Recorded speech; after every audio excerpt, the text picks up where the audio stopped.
नमस्ते प्रणाम। आप लोग सुनिए, शिव भजन है। कैसा लगता है ज़रूर आप लोग बताइएगा। और दोस्तों, आप लोग सपोर्ट करिए। उठ उठ मैना रानी परीक्षा दामाद हो। उठ उठ मैना रानी परीक्षा दामाद हो। भंगिया के मातल दुल्हा अखियों ना खोले हो।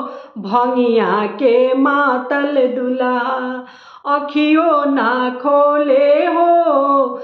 नाही तले आइले दुल्हा मौरा से डाला हो। नाही तले आइले दुल्हा मौरा से डाला हो।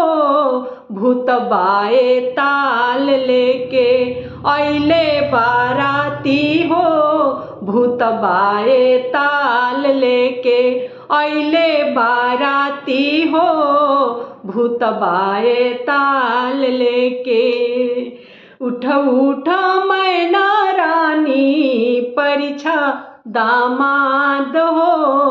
उठ उठ मैना रानी परीक्षा दामाद हो।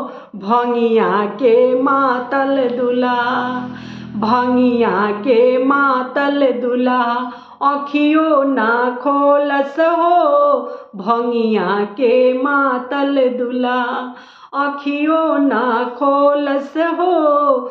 नाही तलैले दुल्हा हरवा और कंगना हो। सपवा के माला पेनी अइले आंगनवा हो। सरफ के माला पेनी अइले आंगनवा हो।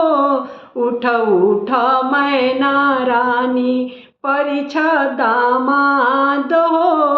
उठ उठ मैना रानी परीक्षा दामाद हो। भंगिया के मातल दुल्हा अखियों ना खोलस हो। भंगिया के मातल दुल्हा अखियों ना खोलस हो। भंगिया के मातल दुल्हा। धन्यवाद दोस्तों।